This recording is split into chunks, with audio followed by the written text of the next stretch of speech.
Di tengah hiruk-pikuk Jakarta yang tak pernah tidur, Aulia berdiri di depan gedung pencakar langit yang megah, jantungnya berdegup kencang seperti drum perang. Saat pintu lift terbuka di lantai 20, ia melangkah masuk ke ruang wawancara, tak menyadari bahwa tatapan tajam dari seorang wanita di balik meja itu akan menghancurkan segala rencana hidupnya. "Selamat datang, Aulia. Saya Nadia, CEO perusahaan ini," kata wanita itu dengan suara yang lembut tapi penuh otoritas, matanya menelusuri wajah Aulia seolah membaca rahasia terdalamnya. Aulia, seorang gadis berusia 25 tahun dari keluarga konservatif di pinggiran Jakarta, selalu bermimpi menjadi desainer grafis di perusahaan besar seperti ini. Ia telah berjuang keras, menyelesaikan kuliah dengan nilai cum laude meski harus bekerja paruh waktu untuk membiayai sendiri. Tapi hari itu, saat Nadia, wanita berusia 32 tahun dengan karir cemerlang dan aura karismatik, mulai bertanya tentang portofolionya, Aulia merasakan sesuatu yang aneh. Tatapan Nadia bukan sekadar profesional. Ada kehangatan yang tak terduga, seolah ia melihat lebih dari sekadar kualifikasi. Wawancara berjalan lancar, tapi di akhir, Nadia berkata, "Aulia, kamu punya bakat luar biasa. Tapi saya lihat ada sesuatu yang kamu sembunyikan. Apa kamu siap menghadapi tantangan yang lebih dari sekadar pekerjaan?" Aulia tergagap, tak mengerti maksudnya. Ia pulang dengan tawaran kerja di tangan, tapi juga dengan rasa gelisah yang baru. Malam itu, ia tak bisa tidur, memikirkan mata Nadia yang seolah memanggilnya ke dunia yang tak dikenal. Keesokan harinya, Aulia mulai bekerja di kantor itu. Nadia, sebagai bos langsungnya, sering memanggilnya ke ruangan pribadi untuk diskusi proyek. Awalnya, itu hanya tentang desain logo baru untuk klien besar. Tapi lambat laun, percakapan mereka bergeser ke hal-hal pribadi. Nadia bercerita tentang masa lalunya, bagaimana ia membangun perusahaan ini dari nol meski ditentang keluarga karena pilihan hidupnya. "Saya pernah jatuh cinta pada seseorang yang tak seharusnya," kata Nadia suatu sore, saat mereka duduk di balkon kantor menghadap lalu lintas Jakarta yang macet. Aulia merasa jantungnya berhenti. Ia sendiri punya rahasia yang ia kubur dalam-dalam. Sejak remaja, ia tertarik pada wanita, tapi ia tak pernah berani mengakuinya. Keluarganya, orang tua yang taat beragama dan kakak yang sudah menikah bahagia, akan hancur jika tahu. "Kenapa kamu bilang begitu?" tanya Aulia hati-hati. Nadia tersenyum tipis, "Karena saya lihat dirimu seperti saya dulu. Penuh potensi, tapi terkekang oleh norma." Hari-hari berikutnya, hubungan mereka semakin dekat. Nadia mengajak Aulia makan malam bisnis, tapi suasananya lebih seperti kencan. Di restoran mewah di Senayan, Nadia menyentuh tangan Aulia saat menjelaskan strategi perusahaan. Sentuhan itu seperti listrik, membuat Aulia mundur tapi juga penasaran. "Apa yang sebenarnya kamu inginkan dari saya?" tanya Aulia akhirnya, suaranya gemetar. Nadia menatapnya dalam, "Saya ingin kamu jujur pada dirimu sendiri, Aulia. Di Indonesia ini, banyak yang hidup dalam kepura-puraan. Saya pernah kehilangan segalanya karena itu." Cerita Nadia terungkap, ia pernah menikah dengan pria atas desakan keluarga, tapi akhirnya bercerai setelah menyadari orientasi seksualnya. Keluarganya memutus hubungan, dan ia membangun kerajaan bisnis ini sebagai bentuk pembalasan. Aulia pulang dengan pikiran kacau. Ia menelepon sahabatnya, Rina, yang tahu rahasianya. "Aku takut, Rin. Nadia sepertinya tahu segalanya tentangku." Rina menasihati, "Jangan terlibat terlalu dalam. Keluargamu akan marah besar." Tapi Aulia tak bisa berhenti memikirkan Nadia. Di kantor, ia mulai mencari alasan untuk bertemu, dan Nadia merespons dengan hangat. Suatu malam, saat lembur bersama, hujan deras mengguyur Jakarta. Lift mati, dan mereka terjebak di dalam. Dalam kegelapan itu, Nadia berkata, "Aulia, apa kamu pernah merasakan cinta yang dilarang?" Aulia diam, tapi air matanya jatuh. "Ya," bisiknya. Nadia memeluknya, dan untuk pertama kalinya, Aulia merasakan kedamaian di tengah badai batinnya. Hubungan mereka mulai berkembang diam-diam, pesan-pesan malam, pertemuan rahasia di kai tersembunyi. Aulia merasa hidup untuk pertama kalinya, tapi juga ketakutan. Keluarganya mulai curiga saat ia sering pulang larut. Ibu Aulia bertanya, "Kamu ada apa, nak? Kok sering melamun?" Aulia berbohong, tapi hatinya hancur. Di sisi lain, Nadia juga bergulat dengan masa lalunya. Ia tahu risiko mencintai karyawan, apalagi di masyarakat Indonesia yang konservatif. Tapi Aulia membangkitkan sesuatu yang lama mati di dalamnya. Mereka berjanji untuk menjaga rahasia, tapi tekanan mulai muncul. Rekan kerja mulai bergosip, Nadia terlalu dekat dengan anak baru itu. Aulia mulai mempertanyakan pilihan hidupnya. Apakah ini benar? Apakah ia siap kehilangan keluarga demi cinta ini? Nadia menjawab, "Cinta tak pernah mudah, tapi itulah yang membuatnya berharga." Tapi Aulia tahu, ini baru permulaan dari badai yang akan datang. Badai mulai menggelapkan langit hubungan Aulia dan Nadia. Setelah pelukan dilit itu, mereka semakin berani, tapi juga semakin hati-hati. Pertemuan di apartemen Nadia di kawasan elite Jakarta menjadi rutinitas. Di sana mereka berbagi cerita, tawa, dan air mata. Aulia belajar bahwa Nadia bukan hanya cowok sukses, tapi juga korban trauma masa kecil. Ayahnya yang otoriter memaksanya menikah dini, dan setelah perceraian, ia diusir dari rumah. "Aku tak mau kamu mengalami hal yang sama," kata Nadia suatu malam, sambil membelai rambut Aulia. Aulia menjawab, "Tapi aku sudah terlanjur jatuh cinta padamu." Kata-kata itu membuat Nadia tersenyum, tapi juga khawatir. Ia tahu masyarakat Indonesia penuh dengan mata-mata, terutama di lingkungan bisnis di mana reputasi adalah segalanya. Keluarga Aulia semakin curiga. Kakaknya, Budi, yang bekerja sebagai guru agama, mulai menginterogasi. "Kamu pacaran ya? Kenapa tak pernah cerita?" Aulia menggeleng, tapi Budi tak puas.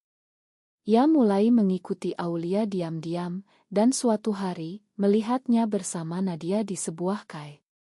"Itu bosku," kata Aulia saat ditanya. Tapi Budi curiga, "Kenapa bos cowok deket banget sama kamu?" Di kantor, tekanan meningkat. Seorang rekan kerja, Lisa, yang iri dengan promosi cepat Aulia, mulai menyebarkan rumor. Aulia dapat proyek besar karena dekat dengan Nadia. Rumor itu sampai ke telinga investor, dan Nadia harus menghadapi pertanyaan dari dewan direksi.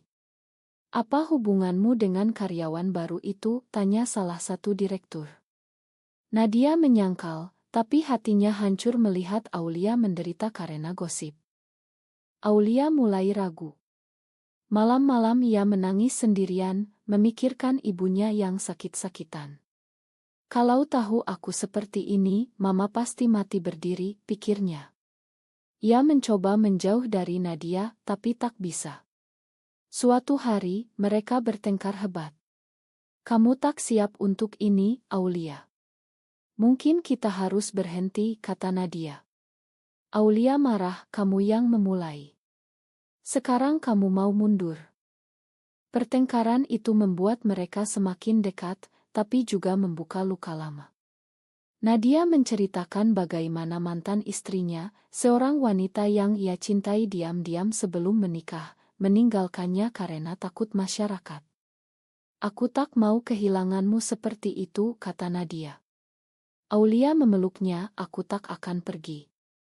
Tapi realitas menampar. Budi, kakak Aulia, menemukan pesan di ponsel Aulia saat ia lupa mengunci. "Kamu lesbian," teriak Budi saat konfrontasi di rumah. Aulia panik, "Itu bukan urusanmu." Ibu mereka mendengar dan jatuh pingsan.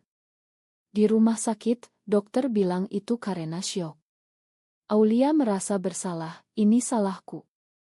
Nadia datang ke rumah sakit, berpura-pura sebagai bos yang peduli. Tapi Budi curiga, Anda terlalu baik pada adik saya. Nadia menjawab tenang, ia karyawan berbakat. Tapi di luar, Nadia dan Aulia bertemu diam-diam, kita harus hati-hati, kata Nadia. Aulia mengangguk, tapi hatinya retak. Konflik internal Aulia semakin dalam. Ia mulai membaca tentang di Indonesia, bagaimana undang-undang tak mendukung, dan kasus-kasus diskriminasi. Apakah aku salah? Tanyanya pada diri sendiri. Nadia menjawab, cinta bukan salah, tapi masyarakat yang buta. Sementara itu, di perusahaan, Lisa melaporkan rumor Nadia dipanggil, dan ia harus memilih karir atau cinta. Ia memutuskan untuk melindungi Aulia, itu hanya gosip. Aulia tetap di timku. Tapi harga yang dibayar adalah kehilangan kepercayaan dari rekan bisnis. Aulia, di rumah, menghadapi ultimatum dari Budi, pilih keluarga atau gaya hidupmu itu. Aulia menangis, ini bukan pilihan, Kak. Ini aku. Budi marah, di Indonesia, ini dosa. Pertengkaran itu membuat ibu semakin lemah. Hubungan mereka berada di ujung tanduk.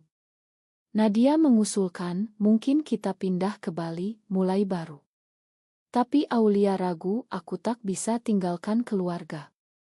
Konflik ini membuat mereka semakin terpisah, tapi juga semakin mencinta. Krisis mencapai puncak ketika rahasia Aulia dan Nadia terbongkar sepenuhnya. Suatu pagi, Budi datang ke kantor Nadia dengan amarah membara. Anda yang merusak adik saya, teriaknya di lobi, membuat semua karyawan terkejut. Nadia tetap tenang, mengajak Budi ke ruangannya. Apa yang Anda maksud? Tanya Nadia. Budi melempar ponsel Aulia, menunjukkan pesan-pesan cinta mereka. Aulia yang baru tiba, melihat adegan itu dan pucat. Kak, tolong, pintanya.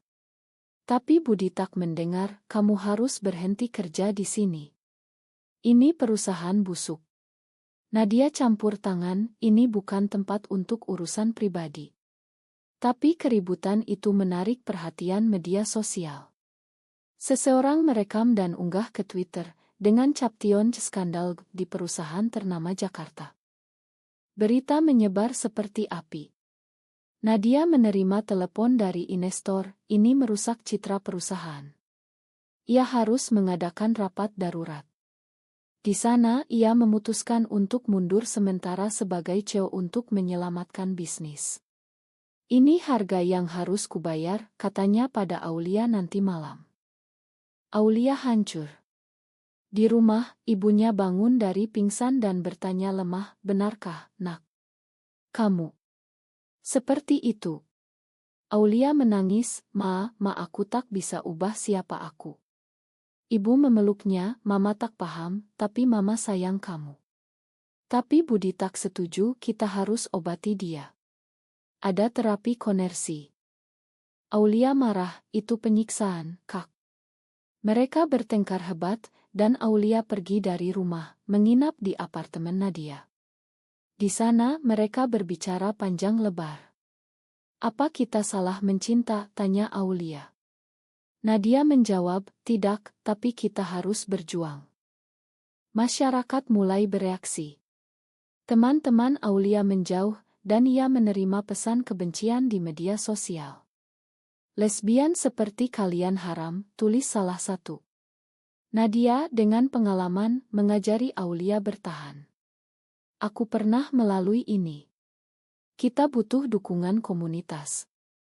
Mereka bergabung dengan grup rahasia di Jakarta, bertemu orang-orang serupa. Di sana, Aulia mendengar cerita pilu, seorang wanita diusir keluarga, yang lain kehilangan pekerjaan. Itu membuka mata Aulia tentang ketidakadilan sosial di Indonesia. Tapi konflik tak berhenti. Lisa, rekan kerja, memanfaatkan situasi untuk naik jabatan. Ia memberikan wawancara anonim ke media. Nadia memanatkan posisinya untuk hubungan pribadi. Nadia marah, tapi tak bisa balas karena bukti ada. Aulia memutuskan untuk konfrontasi Lisa. "Kenapa kamu lakukan ini?" tanya Aulia. Lisa tersenyum sinis, "Karena kamu tak pantas. Ini dunia bisnis, bukan tempat main-main." Aulia pulang dengan amarah, tapi juga tekad baru. Di tengah kekacauan, Nadia mendapat tawaran dari perusahaan saingan di Singapura. "Kita bisa pindah ke sana, hidup bebas," katanya pada Aulia.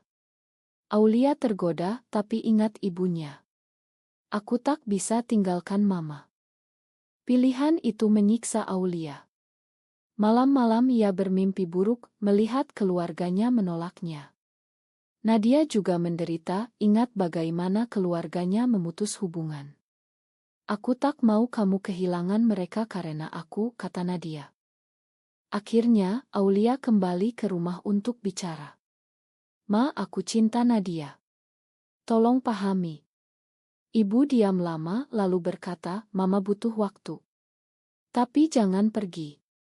Budi protes, tapi ibu membentaknya, "Ini anak kita."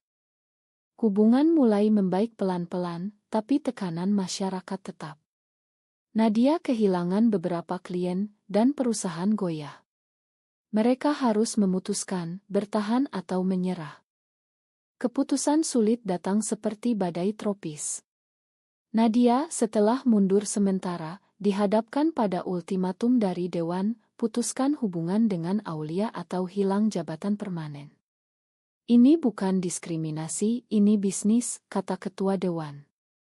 Nadia marah, "Ini hak asasi manusia." Tapi ia tahu, di Indonesia, hukum tak selalu adil untuk komunitas LGBT. Aulia, di sisi lain, menghadapi pengkhianatan dari Rina, sahabatnya. Rina, yang awalnya mendukung, ternyata cerita pada orang tua Aulia lebih detail.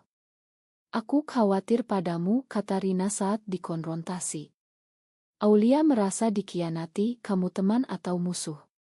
Hubungan pertemanan putus, menambah luka Aulia. Di tengah itu, Aulia dan Nadia bertemu di taman kota, jauh dari mata orang. "Kita harus putus," kata Aulia dengan air mata. Nadia terguncang, "Kenapa?" "Setelah semua ini," Aulia menjelaskan, "aku tak mau kamu kehilangan segalanya. Dan keluargaku mulai menerima, tapi kalau terus, mereka akan hancur." Nadia menangis, pertama kalinya Aulia melihatnya rapuh. "Aku sudah kehilangan keluarga dulu. Kamu satu-satunya yang kumiliki." Mereka berpelukan lama, tapi keputusan itu tak berubah. Mereka sepakat berpisah, setidaknya sementara. Tapi nasib berkata lain. Budi, yang mulai melunak setelah melihat ibu menderita, datang ke apartemen Nadia. "Aku salah. Aku tak mau kehilangan adikku," katanya. Nadia terkejut, "Apa artinya ini?" Budi menjawab, "Bantu aku pahami. Aku baca tentang LGBT, dan aku sadar itu bukan pilihan." Pertemuan itu menjadi titik balik. Budi membantu Aulia bicara dengan ibu, dan pelan-pelan keluarga mulai menerima. Tapi masyarakat tak begitu. Berita skandal masih bergaung, dan Nadia kehilangan kontrak besar. Aulia memutuskan untuk bertindak. Ia membuat kampanye desain Grace tentang kesetaraan LGBT, menggunakan keterampilannya. "Ini cara aku lawan," katanya pada Nadia. Kampanye itu viral di media sosial, mendapat dukungan dari aktivis tapi juga hujatan dari kelompok konservatif. Nadia bangga, tapi khawatir. "Ini berbahaya, Aulia." Benar saja, Aulia mendapat ancaman online, bahkan telepon anonim. Suatu malam, saat pulang sendirian, ia diikuti oleh orang tak dikenal. Ia lari ke apartemen Nadia, "Aku takut." Nadia melindunginya, tapi ini membuat mereka kembali dekat. "Mungkin kita tak bisa pisah," kata Nadia. Mereka memutuskan untuk bersama lagi, tapi dengan strategi. Nadia akan pindah ke cabang perusahaan di Bali, dan Aulia ikut sebagai partner bisnis. Tapi pengkhianatan datang lagi. Lisa, yang naik jabatan, membocorkan dokumen rahasia perusahaan untuk membalas dendam. Perusahaan Nadia hampir bangkrut. Ini karena kalian tuduh Lisa saat dipecat. Nadia harus menjual saham untuk selamatkan bisnis. Harga yang dibayar mahal, Nadia kehilangan kekayaan, Aulia kehilangan rasa aman. Tapi itu membuat mereka lebih kuat. Kita bangun lagi dari nol, kata Nadia. Keluarga Aulia akhirnya datang ke Bali untuk kunjungan. Ibu memeluk Nadia, terima kasih telah jaga anakku. Budi minta maaf, aku buta dulu. Tapi tidak semua bahagia. Di Bali, mereka menghadapi diskriminasi lokal, meski lebih bebas daripada Jakarta. Aulia mulai mempertanyakan, apakah ini layak? Di pantai Bali yang tenang, Aulia dan Nadia duduk menghadap matahari terbenam, tapi hati mereka masih bergolak. Setelah semua pengorbanan, kehilangan pekerjaan, keluarga yang retak lalu sembuh, dan masyarakat yang tak pernah benar-benar menerima, mereka akhirnya membangun bisnis kecil bersama, agensi desain yang fokus pada isu sosial. Ini mimpi kita, kata Nadia, tapi suaranya penuh keraguan. Aulia mengangguk, tapi ingat semua luka. Aku hampir kehilangan mama karena ini.